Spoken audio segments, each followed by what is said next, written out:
How do you know? How do you know who you are? Who's the one who's acting? How do you know if you're authentic or just a big fake? Well, it's going to be a practice. The fake is really good. And the only way you're ultimately going to know, and a good way to get the measuring stick in line, is go back to the moment where you first held a newborn child. Yeah.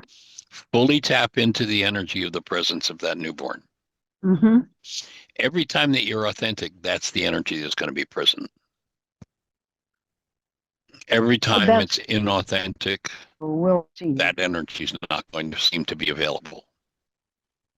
And that's where That's forgiveness the comes energy in. that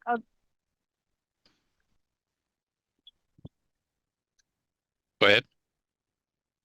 that's the energy that other people will perceive. No? Well, it will be the energy that fuels your physiology. When conscious, active, present love is fueling and filling your physiology, there will be, one of the ways Yeshua described it was, and the Greeks substituted the word peace for serenity, but the serenity that passes all understanding. Someone stands in a situation where most of the world looks and says, "Oh my God, look at the trauma here." And one person stands connected to love in total serenity. Doesn't mean they approve of what happened, doesn't mean they accept what happened, doesn't mean they aren't going to do something about correcting it, but there's no logical sense to that level of serenity to the non-being mind in the face of, let's say a tragedy or a trauma. Mm-hmm. But when your human life is present, that serenity, which is to virtually everybody who's watching is illogical, will be yours if you've done your work. Say that last thing again, Michael. That level of serenity Yeah. that for the average person would look at the circumstance and say, well, of course you've been trauma. Of course you're upset. Of course you're angry. Of course you're afraid because look at the terrible thing that happened. That's the way the world looks at it. Mm-hmm. But because Yeshua talked about this, he says, I've overcome the world. I'm in this world. I'm here with you, but I'm not of it. Mm-hmm. The way the non-being mind perceives it, the way the hostility and fear-based mind perceives it, I'm not playing that game. So, they can come and they can shred my body to pieces, and I'm going to maintain my human life, my serenity. Even in fact, the demonstration, which you've heard me speak of many times before, of, the high priest servants right there in his face, getting ready to trash his body, in the most horrible way you can imagine. And what does he do to the man who's going to have him mercilessly slaughtered? He reaches out and offers him healing. He's functioning out of being. He's not offering him healing because he's going, well, this is high priest servant's going to kill me. Maybe if I fix his ear, maybe then he'll leave me alone. He's not No. functioning out of propitiation. He's Mm-hmm. he's functioning as a human being, and he does what humans do. And of course, you've heard me say this before, but and many people who hear me give that interpretation go, yeah, well, that's interesting, but did you notice that got him dead? It's like, yeah, I noticed that got him dead. Did you notice Right. they couldn't keep him that way? Because he was functioning from being. Sorry about the And when, noise. I'm trying to find my mute buttons. oh, you're good. No, we're not hearing any noise. You're good. Oh wow, that's amazing because there's a huge yard machine going right next to me. I'm not We are hearing not it. hearing it. We're not hearing it. Wow, So it's your amazing. voice is loud and clear. Good. It's amazing. Okay. So does that make sense for the differential? It does. Physiology is going to remain connected to the active presence of love, regardless of what's going on in the world. And if in any circumstance my physiology is not connected to love, that's where I want to stop, look at the goal that's driving my perception, that's bringing carbon-based memory into the fray, and I'm going to clean that out of carbon-based memory and clean the next piece out and the next piece and the next piece and the next piece until, as Yeshua said, yep, I'm here, I'm in this world with you, but it's not the source of my experience. Yeah. I'm not of it. Mm-hmm. So is serenity in your physiology? That's where genuine human life is.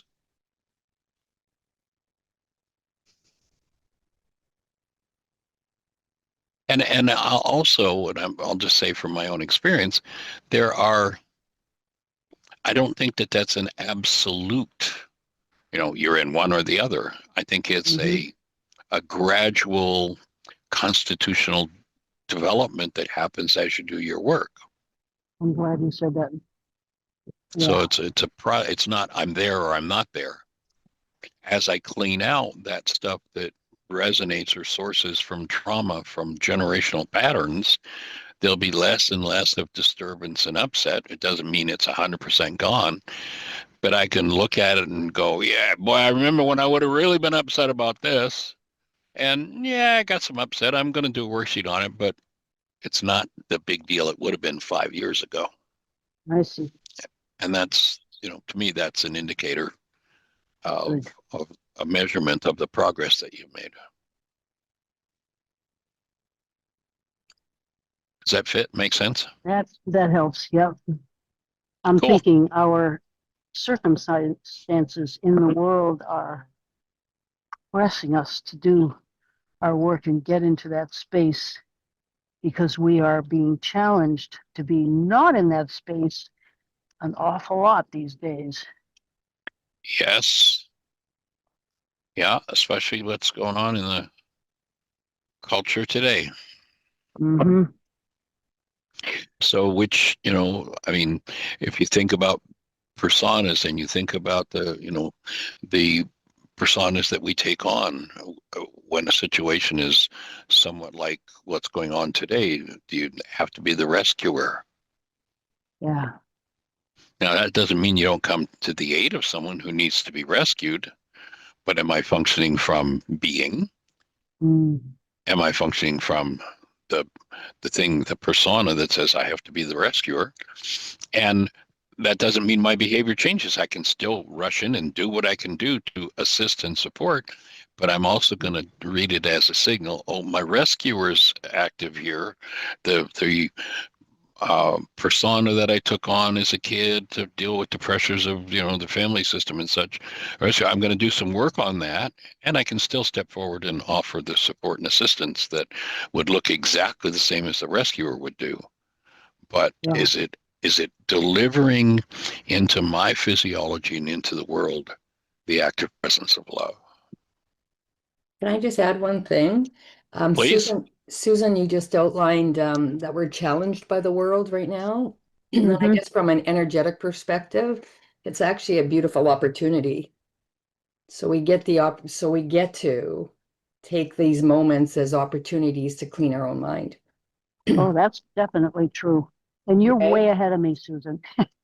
I don't Some know of because I'm just reflecting you actually.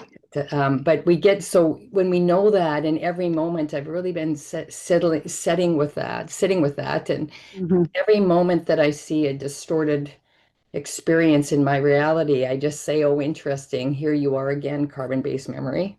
Yeah. And I get to take this moment to have a love affair with God, to choose as almost, I feel like, I was telling my friend on the weekend, it's like making love with God, which is in love with God in every moment. And it's the choice and even the commitment prayer that Michael and Jeannie have developed. That in that moment, when I say that in the moment in the mirror, I'm talking to the essence of God itself. And anything that isn't that, I was shown this weekend that I am love, and anything that comes into my awareness is only to bring love to it. And I'm doing it for self and I'm doing it for humanity. And so the veils lift. And when enough of us do that, the entire illusion is going to collapse. I just make that offering just to clean up the language there for us all. Okay. And there's a poem which I finished my book off with, entitled, if you recall it, Each Moment. Each moment of love, each moment of giving, each moment of joy is a moment of living. Each moment of anger, each moment of lying, each moment of resentment is a moment of dying. Mm. All our moments add together like the digits in the sum, and the answer tells us plainly whether our life or our death shall come. If we keep giving up the moments of hostility and fear, owning them, taking responsibility for them rather than blaming, applying forgiveness to remove that energy, another moment of being enhances physiology and is the gift we can give to the world.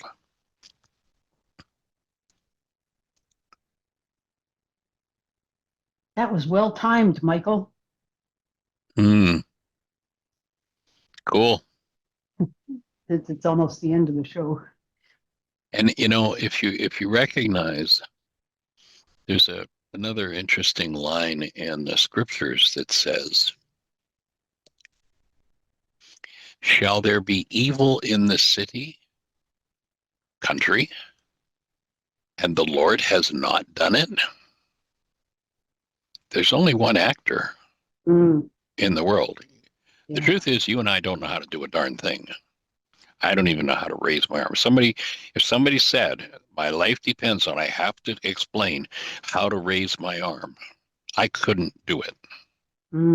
Because I don't know what brain cells have to fire and impact what nerve pathways to pull what muscles at what balance and what counterbalance to raise my arm. There's a power in me that does. I ask, and that power carries it out through me, but I don't know how to do it. So what the scriptures are talking about is there is only one power, one presence in the universe, and it's the actor, and the actor, called the creator, has said to humans, tell me what you want. You just let a vibration cross your mind. Oh, you want some hate? Okay, well, just let the hate vibration cross your mind, and I'll find somebody who's in the resonance with hatred, and I'll deliver them into your world and into your life. So there's only one power, and if we are very dedicated members of the one world universal religion of guilt, fault, blame, and shame, then we'll know that every time that something less than love is moving in us, it's somebody else's fault, and we'll play that game. Or we'll go, what part of me brings this about? What is the contribution I can make? What do I need to forgive in me to change my energetic part in creating this result? And when enough of us step into that, rather than live in the world of blame we were brainwashed into as kids. I mean, what little kid, when they're on the spot, doesn't go, well, it was my brother, it was somebody else. Right. And what adult doesn't do that? So if in fact the scriptures are telling us the truth, there is one power, and that power has willingly become subject to our will. Here's the Creator saying to you and I, of the works of my hands command ye me.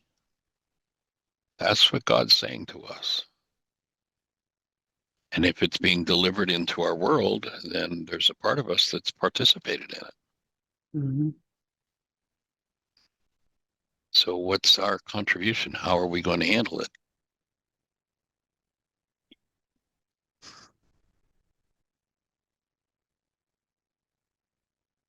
Yeshua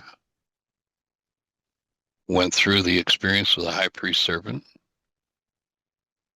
was killed, and the non-being mind, the one world universal religion of blame, made up a religion about how, look at this suffering, look how good this suffering is, look how great suffering is. He suffered and he died, and look at that. It's all your fault, but look at now you're okay because he did that. And it's a total fraud and a total lie.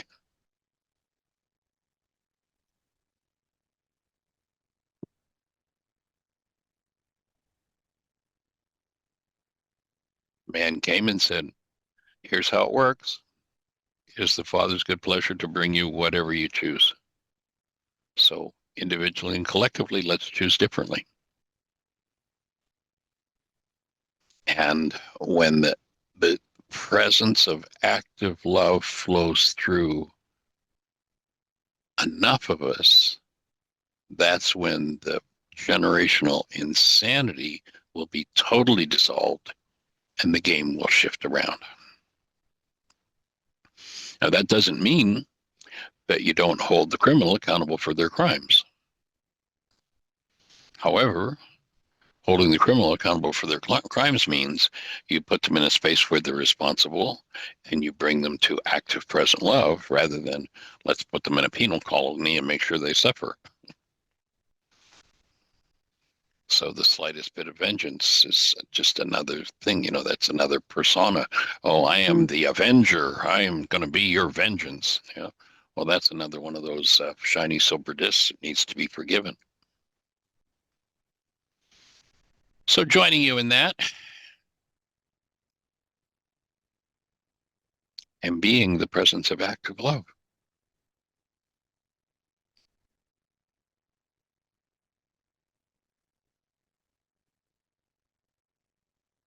And we're a couple of minutes over, so I'm just going to say thank you for joining us. All the world is a stage. We're all merely actors. What are we going to play? True being can only show up when the self-deceptions, the projections, the adaptation to our environment, devoid of the presence of love, are forgiven in us. Chipping away at what's not being is the obligation of each of us if we're going to be the good ancestor. And holding space for each and every one of us. Appreciate you being with us. Blessing.